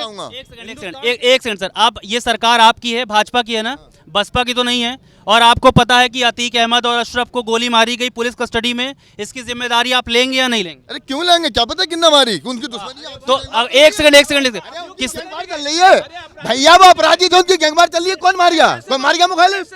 सरकार ने थोड़ी मारा, सरकार ने थोड़ी मरवाया। सुनिए, ये अगर एक सेकंड, इससे पहले भी इंदिरा गांधी की हत्या की जिम्मेदारी लेंगे। सुनिए, अरे मैं वही आ रहा हूँ। ऑर्डर की बात करते हैं, अगर पुलिस कस्टडी में कैसे, अब जबकि उनके भाई की वीडियो पहले से वायरल है कि यहाँ हमारी हत्या हो सकती है, क्यों ढील बढ़ती गई? क्यों उनको बुलाया गया रात के अंधेरे में? क्यों? क्या वीडियोग्राफी के जरिए से उनका बयान नहीं हो सकता था? क्या वीडियोग्राफी के जरिए से उनका यहाँ रामपुर में आजम खान को रात के अंधेरे में क्यों जेल ट्रांसफर कराया गया? अपनी जगह पर एक सेकंड, अपनी जगह पर एक सेकंड अपनी जगह पर आ जाइए। और जी बिल्कुल देखिए साहब, एक सेकंड रुक जाइए। अब आप बोलते जाएंगे तो कोई इशू सॉल्व हो ही नहीं पाएगा। मेरा सीधा सा सवाल ये है कि आरोप लगाए जा रहे हैं कि माफिया ठीक है, माफिया का खात्मा होना चाहिए, सबको खुशी होती है। लेकिन सवाल तब उठता है जब आपके जो योगी आदित्यनाथ या जो नरेंद्र मोदी ये दावा करते हैं कि हमारा पुलिस प्रशासन बहुत बेहतर है, माफियाओं को हम छोड़ते नहीं, या तो वो जेल में मिलते हैं या तो फिर कब्रिस्तान में मिलते हैं, इस तरह की बातें कहते हैं। एक सेकंड, अब ऐसे में अगर पुलिस कस्टडी के अंदर मार दिया जाता है किसी भी अपराधी को, ठीक है, एक उसका कॉन्स्टिट्यूशनल एक तरीका होता है उसको सज़ा देने का, ठीक है, लेकिन सज़ा क्या सड़कों पर मिलेगी? तो क्या पुलिस कस्टडी या पुलिस प्रशासन पूरी तरीके से फेल है? देखिए, पुलिस कस्टडी में हत्या भाजपा सरकार में नहीं हुई है, पूर्व की सरकारों में भी। योगी आदित्यनाथ की सरकार थी या नहीं थी, बताइए। त्यागी को गाजियाबाद कोर्ट में मार दिया गया, बसपा सरकार में। सुन लीजिए, कांग्रेस बसपा गठबंधन की सरकार थी, बिक्की त्यागी को कोर्ट में मारा गया था। वो कितना मारा था? आपसे बात शुक्रवार की करो, आप बृहस्पतिवार में चले जाते हैं, है ना? आप एक मेरी बात बताइए, आपने एक सवाल पूछा, जिम्मेदारी। आप मुझे ये बताइए, क्या उनको मारने वाले क्या भाजपा के थे? क्या उन्हें मारने वाले क्या पुलिस प्रशासन था? देखिए, आप इस चीज़ को भटकाइए मत, जैसे सब लोग भटका रहे हैं। देखिए साहब, एक सेकंड, आपने बोला कि मारने वाले ना पुलिस प्रशासन था ना भाजपा वाले थे, साधारण सी बात है, लेकिन कंट्रोल में पुलिस किसके है? यूपी सरकार के है, सरकार यूपी योगी आदित्यनाथ की, भाजपा की सरकार है। साहब एक चीज़ बताइए, एक साधारण सी बात है कि पुलिस की पूरी जिम्मेदारी होती है कि किसी को भी लेकर जाए, वो अपराधी हो या आम आदमी हो, किसी को सुरक्षा देने की बात होती हो। अगर पुलिस वालों के बीच में कोई होता है तो उसकी सुरक्षा की गारंटी होती है उसकी। अब बीच में 5, 6, 7, 8 पुलिस वाले हैं और बीच में आकर कोई गोली मारकर चला जाता है तो फिर उनकी जो सुरक्षा व्यवस्था का दावा है वो कहाँ चला जाता है? गैंग वॉर में आज तक कितने लोग मरे और कितने नहीं? आप मुझे ये बताइए, जिसने उसकी हत्या करी क्या वो सलाखों के पीछे नहीं है? क्राइम को कंट्रोल करना ये प्रशासन का काम है और वो उसको बखूबी निभा रहा है। उत्तर प्रदेश पहला ऐसा स्टेट है आज के समय में जिसमें क्राइम ग्राफ गिरा है। आप अगर देखेंगे तो टोटल आज के समय में, आप मुझे ये बताइए, जितने सबसे ज़्यादा इनकाउंटर हुए हैं ये पिछले ही 7 वर्षों में हुए हैं यूपी में। कोई भी माफिया बच नहीं पाएगा, कोई भी। आप ये समझे 0.1% भी पहले की सरकारें नहीं है ये, जो विधायक और सांसद के संरक्षण में पला करते थे। आज के समय में आप एक बात समझ लीजिए, किसी भी गैंगस्टर की जाति या धर्म नहीं पूछा जाता है। जैसे हमारे मान्यवर एक शब्दों में कह रहे थे, बहुत गलत बात कह रहे थे। क्या ऐसी बात कर रहे हैं आप? हमारा वो देश रहा है जिसके प्रेसिडेंट भी मुसलमान रहे हैं। आप कैसी बातें करते हैं? आप हिंदू मुस्लिम को बांटने की क्यों बात करते हैं? गैंगस्टर को आप धर्म से मत बांटिए। गैंगस्टर को धर्म से मत बांटिए। आप, वो हिंदू है या मुसलमान है, वो गैंगस्टर है। उसने नहीं, ये अपराधी होता है, हिंदू और मुसलमान। ये राजनीति बात है। आप बात नहीं सुनते, आप बात नहीं सुनते सर, आप बात नहीं सुनते सर, आप बात सुन लीजिए। कहने का मतलब ये है कि अपराधी मारा जा रहा है, वो किसी भी तरह से मारा जा रहा है, अपराध तो खत्म हो रहा है। कहने का मतलब पूरा ये है। और अगर अपराध खत्म होगा, अतीक अहमद की दहशत प्रयागराज में सब लोग जानते हैं, किस तरह से वो लोगों पर जुल्म करता था, किस तरह से उसने अपना आधिपत्य स्थापित किया, किस तरह से लोगों को परेशान किया। उसका बेटा आपने खुद देखा होगा कि हाथ में गोली ले करके खुलेआम घूम रहा है। अगर वो मारा जा रहा है तो इस पर आपत्ति क्या है? इसमें तो आपको खुश होना चाहिए। देखिए, हमें आपत्ति है ये सज़ा का काम किसका है? ये कोर्ट का काम है। हम यही तो बात बार बार कह रहे हैं कि सेपरेशन ऑफ पावर क्या चीज़ होती है। जो काम न्यायपालिका करेगी, अगर हर आदमी सड़क पे करने लगेगा, अब एक खुदा ना खास्ता कल इनकी सरकार बदल जाती है, कर इनके खिलाफ जो है इल्ज़ाम तो लगते हैं, लेकिन इल्ज़ाम क्या वो मुलजिम है या मुजरिम है, ये कौन फैसला करता है? तथ्यों के आधार पर, सबूतों के आधार पर ये देश की अदालत फैसला करती है। क्या हर आदमी, देखिए हमारा इसमें यह है कि इस देश में संविधान का राज चलेगा, रूल ऑफ लॉ चलेगा, ये रूल ऑफ गन चलेगी। ठीक है साहब, एक मिनट, ये सीधी उनका यही सवाल है कि रूल ऑफ लॉ चलेगा या रूल ऑफ गन चलेगी? अब जवाब दीजिए, क्योंकि मेरा भी ये देखिए कहना है और यहाँ की आवाम का भी, देश की आवाम का भी यही कहना है कि अगर अपराधी मारा जाता है, वो चाहे हिंदू हो चाहे मुसलमान हो, उसमें परेशानी क्या है? जो अपराध तो खत्म हो रहा है ना। पहली बात तो ये हिंदू और मुसलमान की बात नहीं होना चाहिए, क्योंकि हमारा देश के अंदर कोई हिंदू मुसलमान सिख ईसाई सब भाई भाई, यहाँ पे कोई हमारे देश के अंदर चाहेंगे रूल ऑफ लॉ या रूल ऑफ गन? हर सरकार में मुस्लिम भी ताकत पे रहे हैं और सब लोग रहे हैं, हर मज़हब के लोग आते हैं सत्ता में। ये तो सत्ता का परिवर्तन होता है जब होता है। अमिताभ ठाकुर को जब अमिताभ ठाकुर जी को जिसने भी गिरफ्तार कराया, आज वो अंदर हैं,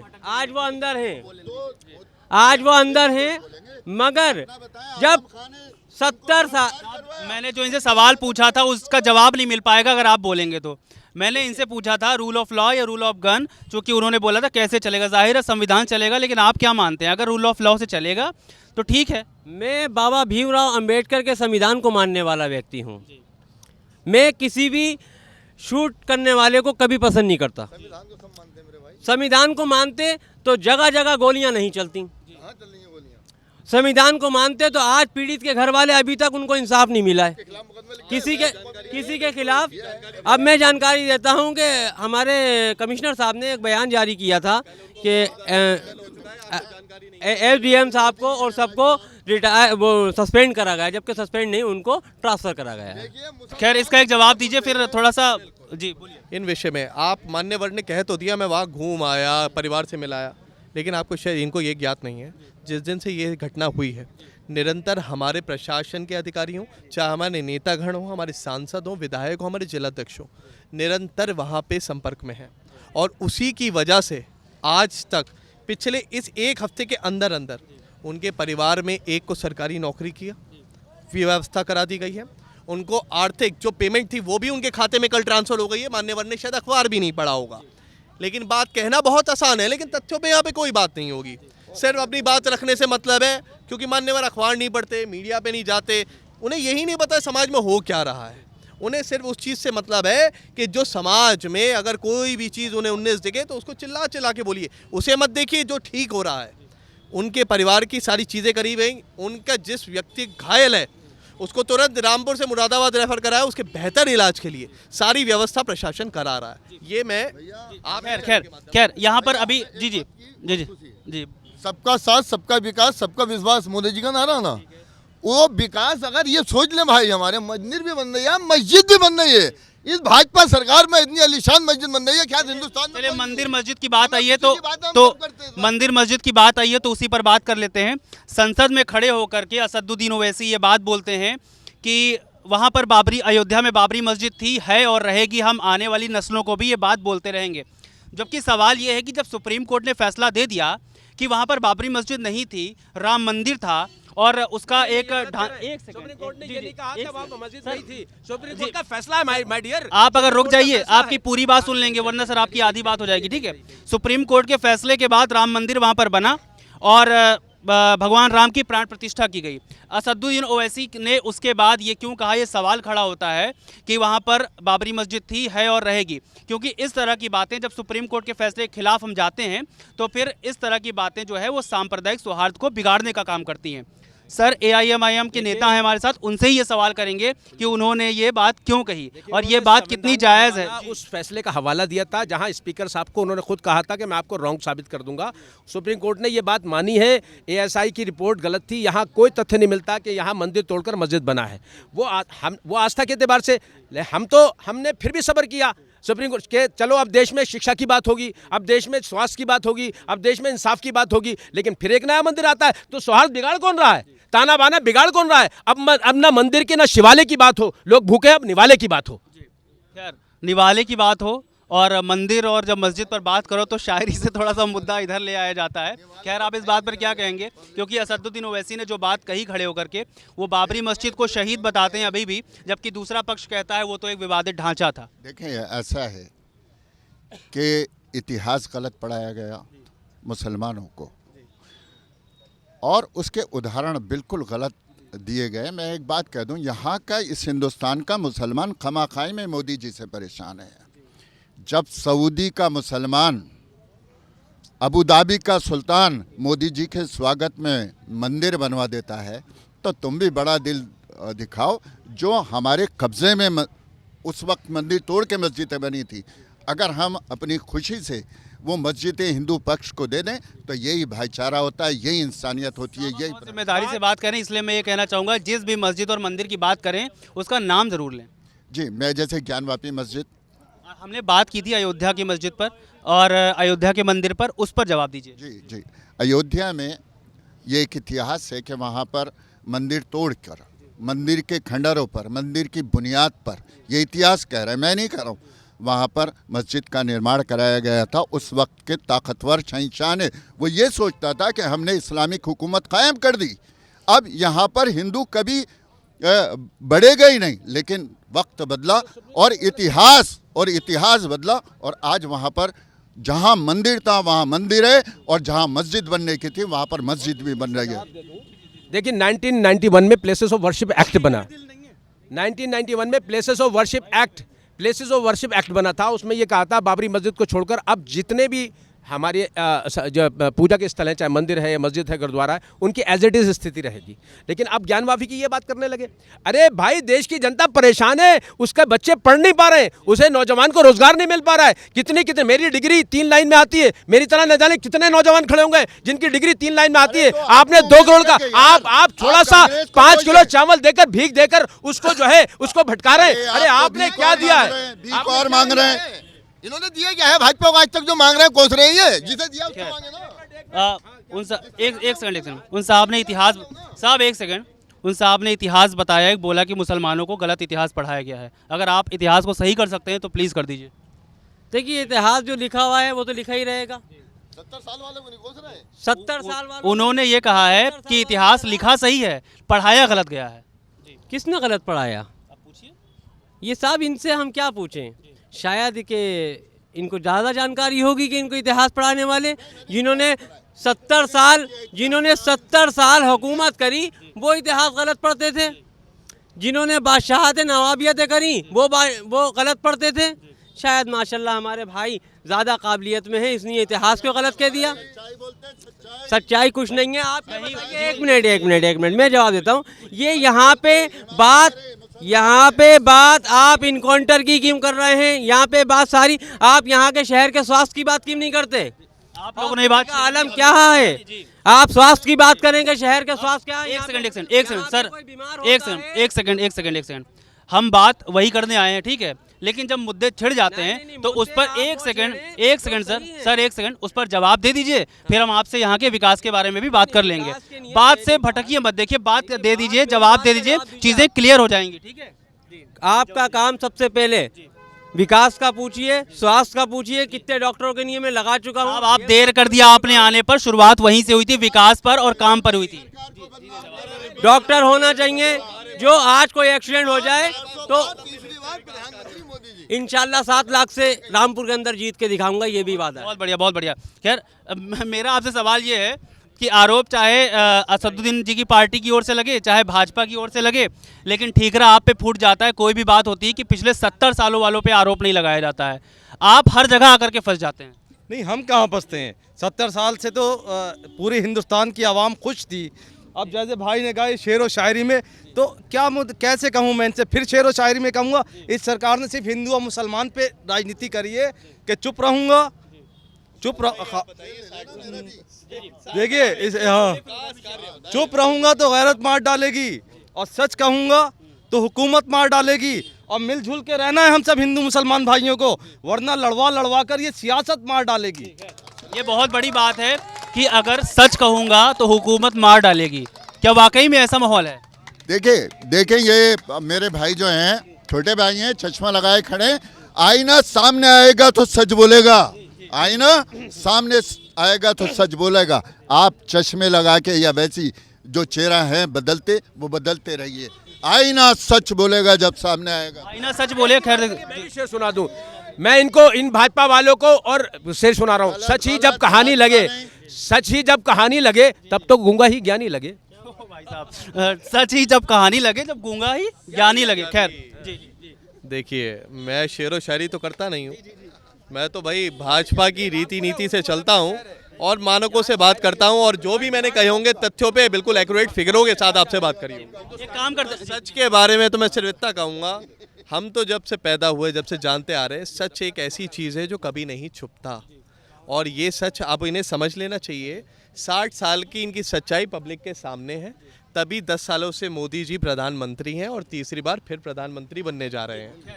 हम एक जनता से भी सवाल लेंगे आप लोगों के लिए, लेकिन सबसे पहले ये जिन मुद्दों पर यहाँ पर बातचीत हुई है उसके अलावा हम बात करेंगे जिन मुद्दों पर बात नहीं होती, जो सबसे महत्वपूर्ण होते हैं। महंगाई को लेकर के, बेरोजगारी को लेकर के, घर में कितना राशन आएगा उसको लेकर के, वो कैसे आएगा उसको लेकर के, क्योंकि जब ऐसी बात निकल कर के सामने आती है, बहुत सारी रिपोर्ट्स ऐसी आती हैं कि पिछले 45 सालों में सबसे ज़्यादा बेरोज़गारी हुई है, तब भारतीय जनता पार्टी कहती है दावा पूरी तरह से गलत है, ये रिपोर्ट ही गलत है। लेकिन दूसरी तरफ कांग्रेस ऐसे आरोप लगाती है कि नोटबंदी ने लोगों को बेरोज़गार कर दिया, लोगों की जेब से पैसा निकाल लिया, तमाम तरह के आरोप लगते हैं। लेकिन शुरुआत करते हैं महंगाई से। साहब, कांग्रेस ये दावा करती है कि उनके समय में सिलेंडर सस्ता था, ठीक है, वो कहते हैं कि हमारे समय में अनाज सस्ता था, तेल सस्ता था, दाल सस्ती थी, तमाम तरह की वो बातें करते हैं, ठीक है। लेकिन भारतीय जनता पार्टी की जब सरकार आई 2014 के बाद, तो पेट्रोल जो है वो 100 के करीब पहुंच गया, जो सिलेंडर है वो 450 रुपये से 1000 के पार पहुंच गया। तो इन आरोपों का आप जवाब कैसे देंगे? और मैं ये बात सिर्फ इसलिए कर रहा हूँ क्योंकि जब आप वोट मांगने जाते हैं तो बेसिकली सबसे ज़मीनी मुद्दा जो है वो यही है कि अगर ये दो चीज़ें लोगों के घर में नहीं होंगी तो आदमी सुबह से शाम तक व्यतीत कैसे करेगा। मान्यवर, सिलेंडर पे मैं आपसे कहना चाहूँगा, सिलेंडर सस्ता और महंगी की बातें तो आपने कर ली, लेकिन शायद आपको, मान्यवर को, हमारे पता नहीं है कि 9 करोड़ से ज़्यादा, 9 करोड़ से, मेरे शब्दों को ध्यान दीजिएगा, 9 करोड़ से ज़्यादा दिसंबर 2023 तक फ्री गैस कनेक्शन बांट चुके हैं हम, और लक्ष्य निरंतर चल रहा है। इस चीज़ की आप जानकारी नहीं लेंगे। आप 1000 और 300 की बात कर रहे हैं, हम आपसे कह रहे हैं कि हम फ्री सिलेंडर उन महिलाओं तक, अपनी माँ बहनों तक पहुंचा चुके हैं, क्योंकि हमने उनके बारे में सोचा है। मोदी जी ने अपने परिवार के बारे में सोचा है। आज तक लोगों ने ये नहीं सोचा कि वो माँ बहनें, हम लोग तो बाहर निकल के अपना काम दाम में निकल जाते हैं साहब, वो हमारी माँ बहनें घर में वो चूल्हा जला जला के अपनी आंखें फोड़ा करती थी, अपने बच्चों के लिए, अपने घर परिवार वालों के लिए उनकी रोटी बनाया करती थी। उनके लिए सोचा है माननीय प्रधानमंत्री जी ने, तभी ये 9 करोड़ कनेक्शन बांटे गए हैं और लोगों तक पहुंचे हैं ज़मीनी स्तर तक। ये वो सरकार नहीं है जो राजीव गांधी जी कहा करते थे, ऊपर से 100 रुपये चलते नीचे 2 रुपये आते हैं। ये माननीय नरेंद्र मोदी जी की सरकार है, जिसमें खाते खोले गए हैं और जो राशि आती है आपके खाते तक पहुंचती है। हर सुविधा का लाभ आपके खाते तक पहुंचता है, बीच के बिचौलिए उसे नहीं खाते। ये है माननीय प्रधानमंत्री जी का विजन। ठीक है, प्रधानमंत्री जी का विजन बताया, और ये हमारे पास खड़े होकर के भाजपा के नेता बार बार ये कह रहे हैं कि गरीबी है ही नहीं। साहब गरीबी है नहीं। शाम को मेरे साथ चलना, सिविल लाइन्स पे जितने रेस्टोरेंट है खाने के चिकन कानपुर के बाहर भी दो, सबसे ज्यादा रिक्शा चलाने वाला फ्राई खा रहा होगा बैठा हुआ। कहाँ है गरीबी? देखो मेला लगा हुआ, चिकन का होटल है, जो राजा महाराजाओं का खाना हुआ करता था ना, राजा महाराजा खाते थे, साइकिल चलाने वाला, मजदूरी करने वाला खा रहा है। कहाँ है गरीबी? ये है गरीबी? मतलब आपके हिसाब से अगर कोई खाना खा ले तो वो गरीब नहीं है? नहीं है, कोई गरीबी नहीं है। अब 1000 रुपए मिल रहा है मजदूर, लेबर वाले को, काम करने वाले को पहले 300 रुपए मिलते थे। चलिए एक सवाल, 200 रुपए बढ़ गए तो चीखा मार रहा हूँ, पब्लिक पे भी तो बढ़ गए। एक सवाल आपसे और जोड़ दे रहा हूँ कि अगर किसी को रोजगार दे दिया जाए, जैसे आपके साथी ने कहा, किसी को सक्षम बना दिया जाए कि वो सिलेंडर ले सके, तो फ्री बांटने की जरूरत क्यों पड़ेगी? आप क्यों फ्री बांट रहे हैं? फ्री बच गए, 2-2 हैं, एक घर में 2-2 हैं, एक बेच दिया, एक रह गया, एक बेच दिया। इतने सिलेंडर घरों में, मतलब उसको जलाने के लिए भी दे रहे हैं और बेचने के लिए भी दे रहे हैं। ये भाजपा वालों का कहना है साहब, कह रहे हैं कि लोग जी सब यहाँ का मुंह नहीं देखा है। गरीब क्या होता है? दिन में भाड़ा खोता, कच्ची खोता, रोटी खाता, अच्छी नहीं आती। आपने बात कही गरीबी कहाँ है? अरे गरीब के पास जाके देखो, अब है क्या उसके पास है क्या? दिन भर मेहनत मजदूरी करता है, बच्चों को रोटी टाइम नहीं दे सकता। ये है गरीबी। आपने कह दिया अरे भाई रोटी दुनिया खा रही है, गरीबी खा रही है, लेकिन ये थोड़ी आप कैसे कह जाते वो गरीबी है जो सामने की रोटी होटल से खा रही है? मैं काहे से खड़े नहीं हूँ, मैं जो बकरी चुगाने वाला इंसान, बकरी चुग रही मेरी है। घर नहीं, हमें कोई घर नहीं मिला, हमें कोई घर नहीं मिला। आप जो कहा ना गरीबी, अरे भाई उनकी बात तो सुनिए। हमारे बच्चों को रोटी हटके नहीं आ रही है, हमारे बच्चों को रोटी हटके नहीं आ रही है। आज तक कोई नौकरी नहीं मिली, आज तक कोई रोजगार नहीं मिला। सुनिए चाचा मेरी बात सुनिए। आपका नाम क्या हो गया चाचा? मेरा नाम राम प्रसाद साहब, मालाटा की संजय नगर में रहता हूँ मैं। आप रोइए नहीं, सुनिए मैं और मैं सिर्फ बकरी चुगाता हूँ, मैंने मजदूरी का छाट का मर्द है, लेकिन फिर भी कोई काम मिल जाता हूँ छोड़ता नहीं, बर्तन तक का मानता हूँ मैं। आपको घर दिलवाएंगे, यहाँ पर बात कह रहे हैं घर दिलवाने की, लेकिन साहब ये कह रहे हैं कि गरीबी है नहीं। गरीबी, इन लोगों ने गरीबी का मुँह का देखा है। अरे जो 1000-2000 रुपए कमाने वाले 100 रुपए कमाए, 300 रुपए कमाए, तब पता चले गरीबी क्या है। हमसे पूछो गरीबी क्या है? बचपन से रिक्शा चला के आज तक बच्चों को शादी तक नहीं कर पाया मैं। मेरे अब भी 2 लड़के कुआरे फिर रहे हैं, सिर्फ पैसे नहीं होने के कारण। यानी समझ लो मैं बकरी चुगाता हूँ, झाड़ू से कमर दो, हर काम करता हूँ, और 300-400 रुपए में काम करता हूँ मैं तो साहब बकरी चुगा रहा। सुन लिया तो आपके पास ने बात चलाया। बता रही है कि ये पिछले 60 सालों के भी ग्रस्त है और उसके भी ग्रस्त 70 साल की उम्र है लगभग। साल की उम्र हो गई है। चाचा आप हैं? हमें किसी ने कुछ नहीं दिया है, हमने किसी आज तक हमारे, एक सेकंड उनको बोलने तो दीजिए। हमारी पेंशन भी नहीं बनी है अभी तक। अरे बने दे दिया, आएगी जब देखा जाएगा। चाचा आप यहाँ पर खड़े हो जाइए, आपने बिल्कुल सही बात की है, और ये बात किसी नेता की नहीं है चाचा, एक मिनट, किसी नेता की नहीं है। एक तरफ से आवाज़ उठी कि कोई गरीब नहीं है। अब आप सामने देख लीजिए कि उन्होंने क्या कहा है। वो कहीं से पढ़ करके नहीं आए हैं, या किसी ने उन्हें समझाया नहीं है कि क्या चल रहा है। और ये बात सिर्फ भारतीय जनता पार्टी तक सीमित नहीं रहती है, ये बात वहाँ पर भी जाती है जो पिछले दौर में सरकारें रही हैं, क्योंकि इन्होंने कहा है कि ना हमें पहले कुछ मिला ना हमें अभी कुछ मिल रहा है। तो जैसा पहले इनके साथ था वैसा अभी भी। मोदी के राज में हमें बच्चों को अगर राशन नहीं मिलता, बच्चों को पेट भी नहीं भरा सकते थे हम। अगर राशन नहीं मिलता तो बच्चों का पेट भी नहीं भरा सकते थे हम। क्यों कि 200-300 रुपये कमाने वाला और सामने 300-400 रुपये रोज का घर का खर्चा है। राशन मोदी के राशन से हमारे बच्चे पल रहे हैं, हमारे बच्चे रोटी खा रहे हैं। अगर उसका अनाज नहीं मिलता तो समझ हमारे बच्चों को सही से रोटी भी अच्छी नहीं आती। बिल्कुल सही बात है। ये आपके लिए दरअसल ये कोई बहुत अच्छी बात नहीं है, ये आपके लिए सच है और सवाल है कि अगर उनको राशन ले करके, फ्री का राशन ले करके अगर अपना पेट पालना पड़ रहा है तो वो इतने सक्षम क्यों नहीं है कि वो अपना राशन खुद खरीद सकें। ये सवाल है साहब। अगर आप इस सवाल से भाग रहे हैं कि वो बड़ी अच्छी बात कह रहे हैं कि आप लोग राशन ले करके, कोई बात नहीं, बकरी चुग रही है मेरी अब भी। अच्छा अभी इनसे मिलिएगा, आपको ये सारी व्यवस्था करवाएंगे। जी खैर, जी एक सेकंड, ये सवाल सीधा देखिए, ये कई सवाल खड़े हुए हैं जी। ये हमारे मंडल के जो मंडल अध्यक्ष हैं या बूथ के अध्यक्ष हैं उनसे जाके मिलेंगे, इनका ये सवाल भी पूरा हो जाएगा, इन्हें घर भी मिल जाएगा, इन्हें पेंशन भी बन जाएगी। लेकिन ये प्रयास तो करें। अगर वो इतने पढ़े लिखे होते और ये जो मंडल बूथ, एक सेकंड, ये मंडल बूथ कमंडल और ये जो दुनिया भर की झंझट है, अगर ये चाचा जानते होते तो फिर यहाँ पर नहीं घूम रहे होते। पढ़े लिखे होने में, गैर पढ़े लिखे होने में, अस्पताल में व्यवस्थाएं लेने में बहुत फर्क होता है। आप इनसे उम्मीद नहीं कर सकते कि आपके बड़े नेता के पास ये पहुँच जाएंगे और तमाम चीज़। जानते होंगे लाल सिंह भाई को, जानते हो आप? लाल सिंह को नहीं जानते? लो पूछो, जान नहीं सकते हो ये। देखिए, मैं आपसे पहले भी यही बात कह रहा था, अब भी यही बात कह रहा हूँ और दोबारा उसी विषय पे आ रहा हूँ। मैं भी इनकी बहुत अच्छी तरीके से इनकी व्यथा समझ रहा हूँ और इस व्यथा के लिए कौन जिम्मेदार है ये भी हमारा समाज बहुत अच्छी तरीके से जान रहा है। ये 70 वर्ष की आयु में आज यहाँ तक है। देखिए, हमारी त्रुटियाँ जो है ना, जो पिछली 60 साल की परेशानियाँ इन्होंने दी हैं, ये कांग्रेस के शासन ने, आप ये सोचें या हम ये सोचें कि हम इसे चुटकी बजाते दूर कर देंगे, इतना आसान नहीं है। आज इन 10 सालों में हमने कैसे कैसे करके योजनाओं का लाभ नीचे तक पहुंचाना शुरू करा है, ये हम जानते हैं।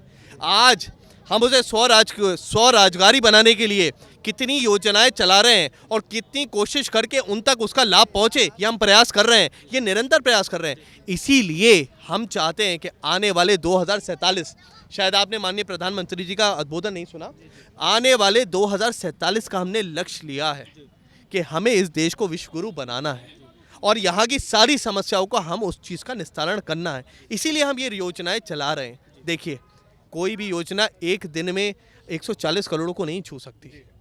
आज अगर हम 11 करोड़ किसानों तक पहुँचे हैं तो ये 10 साल का हमारा वर्किंग है। आज अगर हम 9.5 करोड़ कनेक्शन महिलाओं के बांटे हैं तो ये हमारी 10 साल की वर्किंग है। आज अगर इन चीज़ों की सुविधाएं बुनियादी, मैंने आपको बताया एम्स ऐसे क्यों था कि 60 साल में 6 थे और इन 10 सालों में हमने 11 और नए खड़े करे। ये हमने कौन देख, कांग्रेस वाले तो चले गए यहाँ से। चले ही जाएंगे साहब। देखिए, इनके पास कोई जवाब नहीं होता, तथ्यों पे बात नहीं की जाती है, वो चले ही जाएंगे। सर एक सेकंड आपके पास मैं आ जाऊंगा, बस एक सेकंड जी। जनता का दर्द समझा। ये सिर्फ टीवी डिबेट में बैठने वाले नेता होंगे, मैं ज़मीनी आदमी हूँ। रोज़ अगर आप मेरे सोशल मीडिया पे जाएंगे तो देखेंगे कितने बच्चों की फीस जमा करने के मेरे पास आते हैं। मैं उन बेचारों को, खुददार लोग जो बड़े अच्छे घर के हैं, जो कह भी नहीं पाते, इस बेचारे ने तो कह दिया, वो कह भी नहीं पाते अपनी खुददारी की वजह से कि मैं इस लायक नहीं हूँ कि बच्चों की फीस जमा कर दूँ, वो कह नहीं पाते। अस्पताल में आप जाके देख लिए। एक मिनट, अरे मैं बात कर रहा हूँ 500 रुपए, अभी 500 रुपए जमा फीस के करने के नहीं थे। परसों ही आप मेरे फेसबुक पे जाइएगा, जाके देखिएगा, सिर्फ 3100 रुपए फीस जमा करने के, उसके बाद पैसे नहीं थे। 500 रुपए कोई बड़ी चीज। आगे मैं बताता हूँ आपकी, आप जमीनी असल में आप खाली टीवी डिबेट में देखते हैं, खाली टीवी पे सब चंगा दिखाते हैं। जमीन पे जाकर देखिए कि हकीकत क्या है। आप प्रोटोकॉल को हटाकर जाइए, नेता का प्रोटोकॉल हटाकर जाइए, अस्पताल में आप गरीब बन के जाइए, फिर देखिए आप गरीब में जाके देखिए ये गरीब को क्या रिफर कर दिया। एक बेचारी औरत जिसके पेट में बच्चा है उसके पास दर्द हो रहा है, अगर वो अमीर होती तो आपके सरकारी अस्पताल में क्यों जाती? उसको रिफर कर दिया जाता है मुरादाबाद के लिए। क्या उसके पास इतना पैसा है कि वो मुरादाबाद में जाती? खुद एक और पेशेंट के पास मैं गया, उसके राइजिंग ट्यूब से, उसके वो राइजिंग ट्यूब से, एक मिनट रुक जाइए, राइजिंग ट्यूब थी। आप दर्द को भाषण कहते हैं, गरीबों के दर्द को भाषण कहते हैं। एक सेकंड आप लोग से मैं एक गुजारिश करूं, थोड़ा सा पीछे हो जाइए ताकि जनता से आप लोगों के लिए कुछ सवाल ले लें, ठीक है? हम आपसे कब तक सवाल पूछते रहेंगे? जनता ये चाहती कि आपसे कुछ सवाल किए जाएं, आप सबसे सवाल होंगे। कोई है जो सवाल पूछने वाला है? जी, क्या नाम हुआ सर? मेरा नाम अतुल सक्सेना है। जो सिलेंडर की बात चल रही है, मैं रोज कमाने आप सवाल कर लीजिए, बोलने के लिए आज हमने इन लोगों को बुलाया है, आप सवाल कर लीजिए। मैं पूछना चाहता हूं कांग्रेस वालों से, उस टाइम में हमें 21 दिन बाद सिलेंडर बुक होता था और 4 दिन तक हम लाइन में सर हमें सिलेंडर नहीं मिलता था। आज हम रात को सिलेंडर बुक करते हैं, सुबह को हमारे घर सिलेंडर आ जाता है। और उस टाइम में हमें 1800 रुपये तनख्वाह मिलती थी, आज हम 25,000 रुपये कमाते हैं। खैर सर देखिए, कांग्रेस वाले लोग तो यहाँ से चले गए, अब न जाने क्यों चले गए वो। खैर, अब कांग्रेस वाले चले गए, उसका इनका जवाब, ये 25,000 कमाते हैं, इसलिए वो आदमी जो 25 लाख अपने कारोबार में लगा के 500 रुपए नहीं कमा पा रहा है, कभी उसके दर्द को समझिए। इनके पास 25 लाख आ रहे हैं, इसलिए इनके सिलेंडर आ रहा है, उसके पास सिलेंडर पैसे ही नहीं है। सिलेंडर बात आपसे कहनी है। एक मिनट, उज्ज्वला योजना का सिलेंडर इन्होंने दिया, उसके बाद आज जाके घरों में जाके देखिए वो टूल बन चुका है। आपका सवाल था ना, हमने कहा कांग्रेस वाले चले गए हैं। भाजपा वाले अक्सर आरोप लगाते हैं कि AIMIM के जो नेता होते हैं वो कांग्रेस की बी टीम होते हैं। सर, आपको उनका जवाब देने की क्या जरूरत थी? सर एक बात बताइए, हम किसी की हम टीम है आवाम की, हम टीम है इस देश के संविधान की। हमारी बातों को हल्का किया जाता है। हमारे देखिए, क्या मुसलमान इस देश का नागरिक नहीं है? देखिए, सांप्रदायिकता की बात जब होती है, जब हम अपनी कौम को भड़काएं दूसरी कौम के खिलाफ, अगर हम अपने संवैधानिक अधिकारों को संवैधानिक के दायरे में रह के, संविधान के दायरे में रह के मांगते हैं, तो ये हमारा सांप्रदायिकता कब है? ये देश को मजबूत करने का, हम देश के लोकतंत्र को मजबूत करना चाहते हैं, हर किसी की तरह हमारी भी पॉलिटिकल वाइज मजबूत। सिलेंडर पे क्वेश्चन था, सिलेंडर पे सवाल था, आपने इतना लंबा जवाब दे दिया, आप भी लंबा ही जवाब देंगे? मैं बहुत छोटा, उत्तर प्रदेश में मुसलमानों के लिए सबसे अच्छी सरकार भाजपा सरकार। बस आपकी यहीं पर लाइन खत्म हो जाती सारी। और किसी के पास सवाल है? जी भैया ने नाम बता दीजिए पहले। राहुल रस्तोगी भैया ने ये बोला था अभी कि राम मंदिर पे सुप्रीम कोर्ट ने ये बताया है कि वहाँ पे मंदिर नहीं था, वहाँ सिर्फ ये बताया गया था कि मंदिर तोड़ के मस्जिद बनाई गई, इसका सबूत नहीं है। वहाँ मंदिर था, वहाँ मंदिर था, सुप्रीम कोर्ट के आदेश है, ये मंदिर था। मुझे पता है, आपने कागज नहीं पढ़ा है, आप कागज पढ़ के आइए, अपने सांसद से कह के आइए। एक टी राजा को तो झेल नहीं पाते हो, बात करते हो रामपुर में जीतने की। अरे हैदराबाद के अंदर एक टी राजा को नहीं झेल पाते हो तुम्हारा सांसद। जवाब ले लेते हैं, आपका जवाब ले लेते हैं। जी, तो बदली जा सकती है, मगर किसी का जन्म स्थान नहीं बदला सकता। जी जवाब ले लेते हैं। भाई, क्या नाम बताया था? राहुल रस्तोगी। राहुल भाई, सुनो तो, इतना उग्र का है, और जवाब तो लेने दो। इसलिए है 500 साल इंतजार करा तो जवाब लो, जवाब लीजिए। अभी भी ये विरोध कर रहे हैं। जवाब लीजिए आप, जवाब लीजिए आप। मान्यवर, मैं एक बात बताऊं, हमारी लड़ाई मंदिर मस्जिद से ज्यादा संविधान की है। हम ये कहना चाहते हैं, मान लीजिए ये हिंदू धर्म को मानते हैं, मैं मुसलमान। एक मिनट, मैं उन्हीं का जवाब दे रहा हूँ। ये हिंदू धर्म को मानते हैं, मैं मुसलमान। आप नास्तिक हैं, आप किसी धर्म को नहीं मानते। ये देश नास्तिकों का भी है, संविधान सबकी बात का। आपके मकान पे इन्होंने कहा कि मुझे तो रामचंद्र जी का जन्म, मुझे ख्वाब में दिखा जन्म। मैंने कहा मैंने मोहम्मद साहब को देखा है। तो क्या मेरी आस्था की बुनियाद पर आपका मकान मुझे मिल जाएगा या इनको मिल जाएगा? अरे देश तथ्यों से चलेगा, ये हिंदू मुसलमान से नहीं चलेगा। इनका कहने का मतलब ये है कि ख्वाब में अगर राम आ जाएंगे तो इसका मतलब ये नहीं है कि वहां पर मस्जिद की जगह मंदिर हो जाएगा। उग्र तो होंगे जिन लोगों के नेता ये कहते हो प्रभु श्री राम काल्पनिक है, जो लोगों के नेता ये बात कहते हो प्रभु श्री राम काल्पनिक है। अरे आप इतिहास जानिए इस भारत का, इस हिंदुस्तान का। प्रभु श्री राम के आदर्शों पे चलने के बाद ये सब हुआ है। राम सेतु करोड़ों वर्ष पुराना है, आज भी पत्थर समुंदर पे तैरते हैं। ये है प्रभु श्री राम की आस्था। आप क्या जानेंगे इस बात को कि प्रभु श्री राम की आस्था क्या होती है? मंदिर वहाँ था, ASI ने उसको प्रूफ करा, सुप्रीम कोर्ट का आदेश हुआ और उस पे तर्ज पे मंदिर बना। इस चीज को हमें भूलना नहीं चाहिए और इस विषय को ढुंढलाना भी नहीं चाहिए समाज में। मर्यादा पुरुषोत्तम राम की मैं भी आदर करता हूँ, सम्मान करता हूँ। जिस राम ने अपनी सौतेली माँ के जो उनके पिता ने वचन दिया था, राम वनवास, ये राम के नाम पे सिर्फ राजनीति करते हैं, भाई को भाई से लड़ाते हैं। जो आप अगर राम को मानते होते ना तो आप राम की नाम के आगे राजनीति नहीं करते होते। आप देश के लिए राजनीति। आप राम के नाम पर राजनीति करती भाजपा, सीधा आरोप। देखे भाजपा क्या करती है इससे मुझे नहीं मतलब, मैं बता रहा हूँ आपको। अगर ये सेकुलरिटी का दावा भरते हैं, ये राम का सम्मान करते हैं, तो इनका नेता या ये जय श्री राम कह के दिखाएं। एक मिनट मैं जवाब दे रहा हूँ। ये बड़ा राम, एक मिनट, ये देश से प्यार करते हैं, ये देश के प्यार करते हैं, ये देश से प्यार करते हैं। ये जितने भी अपने आप को बड़ा देश प्रेमी कह रहे हैं, जरा इनसे वंदे मातरम सुनवा के दिखा दिए, दिखवाइए जरा वंदे मातरम सुना दे। बड़ा प्यार करते हैं।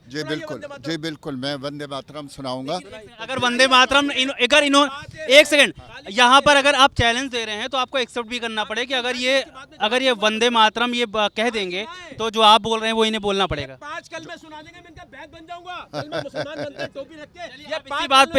इसी बात पे आप वंदे मातरम सुना दीजिए। देखें, वंदे मातरम एक ऐसा भैया, ये वंदे मातरम सिर्फ क्यों मुझसे जनगण मन क्यों नहीं सुनते, राष्ट्रीय गीत क्यों नहीं? तो फिर आप उनसे जय श्री राम ही क्यों कहलवाना चाहते हैं? और कुछ कहलवा लीजिए। सेकुलर क्यों बन रहा है? सेकुलर क्यों बन रहा है? सेकुलर हमारे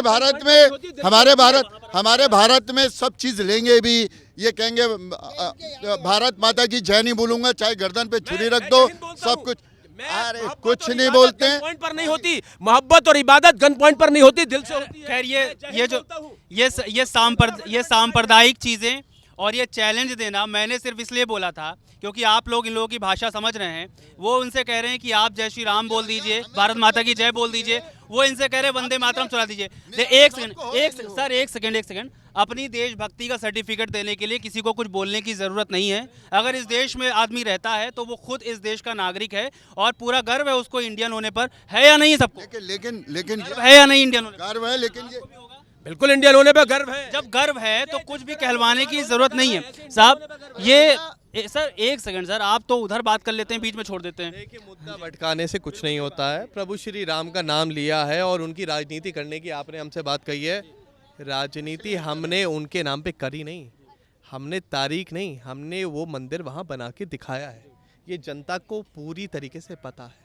और अब जब वहाँ मंदिर बन गया तो भगवान राम के नाम पे राजनीति करने का बचा ही कब? साहब एक सवाल ले लेते हैं जनता। इनके सवाल का जवाब, ये कहते हैं भगवान राम के, जब हमने वो चीज पूरी कर दी तो अब कहाँ बची राजनीति? राजनीति तो आप कर रहे हैं, मस्जिद के नाम पे आप राजनीति कर रहे हैं। मस्जिद के कि वो शहीद हुई वहां पे मस्जिद, यहाँ पे, ये आप क्या कर रहे हैं? आप हिंदू मुसलमान को बांट रहे हैं आप। ये सही नहीं है, ये देश ये नहीं देखेगा, ये नहीं। हिंदू मुसलमान को बांटने की बात वैसे भी किसी को नहीं करनी चाहिए। सब लोग इस देश में रहते हैं, सब लोग रहें, आराम से रहें। जिसकी अपनी जहाँ पर आस्था हो वहाँ पर वो पूजा पाठ करे।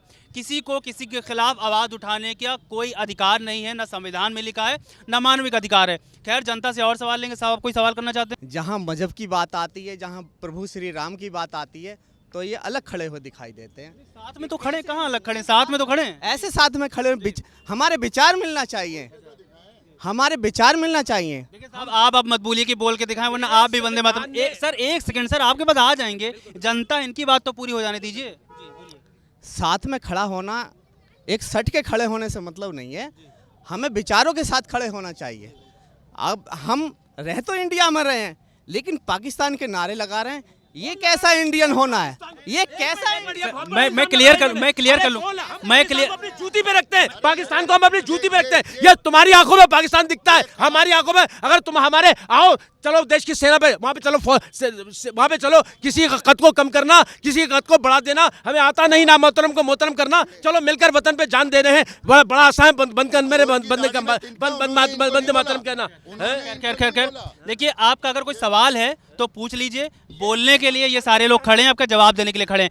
मैं पूछना चाहता हूँ, अगर ये अपने आप को इंडियन बताते हैं, ठीक है, और सब धर्मों का सम्मान भी करते होंगे जब, तो ये भगवान प्रभु राम जी के दर्शन करने गए क्या? बताएं। अच्छा ठीक है, अब उसका जवाब सुनिएगा, ठीक है, हल्ला मत मचाइएगा, जवाब दीजिए। देखिए, मैं इनसे, मेरा बेटा है, एक दिन उसने नमाज नहीं पढ़ी। मैंने कहा बेटे नमाज पढ़ी? 1 मिनट। तो उसने कहा, मैंने कहा बेटे मुझसे डर के नमाज मत पढ़ना। इबादत और मोहब्बत, जैसे मैंने शुरू में कहा, ये गन पॉइंट पर नहीं होती, दिल से होती है। मर्यादा पुरुषोत्तम राम के पास जाना नहीं जाना उनके, मैं ये मानता हूँ, मैं उस बंदे को मर्यादा पुरुषोत्तम मानता हूँ। हम बचपन में महाभारत देखते थे, रामायण देखते थे। ये तो सिर्फ 10 सालों में इन लोगों ने राजनीति की आड़ में, धर्म से प्रिय उपहार ईश्वर का कोई नहीं है, लेकिन धर्म के आड़ में जब राजनीति होती है तो धर्म अफीम बन जाता है। इन लोगों ने असल मुद्दे महंगाई, अभी आपने देखा एक आम इंसान, उसको सिर्फ भीख में अगर राशन भी ना मिले, आज ज़मीनी सच्चाई आप जाके देखिए, सिर्फ टीवी पे मत देखिए, कभी कैमरा ऑफ करके इनके नेताओं से जाके पूछ लीजिएगा, ये रोते हुए मिलेंगे। शुक्रिया। एक सवाल और, नहीं सर, बहुत सारे लोग। भाई साहब 500 साल पुरानी समस्या को खत्म करना क्या वो राजनीति होती है? सब कुछ पूछ लिया यहाँ पे। अगर ये इतने धर्म प्रेमी थे तो इन्होंने मंदिर क्यों नहीं बनाया? बहुत बढ़िया सर, ये सारे सवाल यहाँ पर हो चुके हैं। बस एक आखिरी सवाल आप पूछ लीजिए, खत्म करेंगे यहाँ पर। सवाल सर ये है कि अब क्या हुआ? नदीम, जो जय श्री राम के नाम नारे लगवाए जाते हैं मुसलमान से, अगर मुसलमान ये बोल भी देगा तो इनको क्या मिल जाएगा? जय श्री राम बोल देगा तो इनको क्या मिलेगा? जो लोग बुलवाते जय श्री राम, जो लोग कौन सर, प्लीज आप मीडिया पे देखिए, फेसबुक पे देखिए, कितने बंदे आपको मैं दिखा दूंगा जो मर चुके हैं। भाजपा के लोग, आप ये बोलना चाह रहे हैं? भाजपा लोग बढ़िया है ना? हम ये कह रहे जो लोग होते ये नहीं है, वो ऐसी बात नहीं है। भाजपा से हमारे कोई मतलब नहीं है ना। वो कह रहा हमसे कि आप नारे लगाओ तो देश में रहेंगे। देश ही हमारा भी है, हमारी मर्जी होगी, हम जिससे दिल चाहे नारे लगाएंगे। ये आप ज़बरदस्ती नहीं ठोक सकते कि आप जय श्री राम का। बिल्कुल, हम आपसे ही जवाब लेंगे, भाजपा से जवाब लेंगे और यहाँ पर ख़त्म करेंगे कि ये बात बिल्कुल सही है जो उस लड़के ने, क्या नाम बताया था आपने? नदीम ने जो बात बोली है वो बिल्कुल ठीक है कि किसी से भी ज़बरदस्ती कोई भी नारा नहीं लगवाया जा सकता है। ना ही कोई किसी से जय श्री राम की बात कर सकता है, ना आप किसी से कह सकते हैं कि अल्लाहू अकबर बोलिए। आपका कोई अधिकार नहीं है, कोई संवैधानिक अधिकार नहीं है, कोई नागरिक अधिकार नहीं है।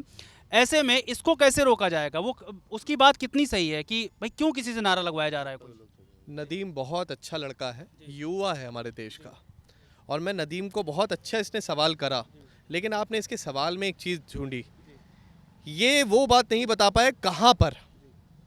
यही मैं नदीम तुमसे कह, वो डरा हुआ है बेचारा, आपसे ही डर जाएगा। एक सेकंड सर, ठीक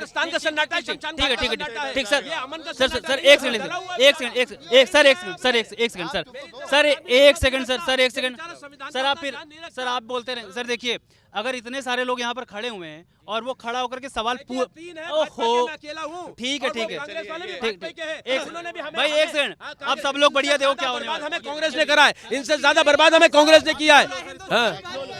जी बोलिए। अब एक सेकंड शांत, ये देखिए, यहाँ पर अगर इतने सारे लोग खड़े हुए हैं, वो एक युवा लड़का खड़ा हुआ है और अगर सवाल पूछ पा रहा है तो ये बात क्लियर है कि कोई भी डरा हुआ नहीं है। ठीक है, अगर सवाल कर रहा है तो ये सर झूठा आरोप है, कोई डरा हुआ नहीं है, वो सवाल कर पा रहा है और फिर भी आप कह रहे हो डरा हुआ है। देखिए, हमारे उस नदीम को, इस नदीम से मैं यही कहना चाहूँगा, सुनिए, देखिए सुनिए, देखिए, अब मैं यही आप लोगों एक मिनट, मैं यही आपको दिखाना चाह रहा हूँ। आप ध्यान से इस वीडियो को देखिए। ये एक महिला एक वीडियो बोल रही है, मेरी बात समझिएगा बहुत ठंडे दिमाग से, आप सब हमारे देश के युवा हैं। एक लड़की एक वीडियो बना रही है, वो बोल रही है, एक लड़का बोल रहा है, ये सार्वजनिक नहीं है।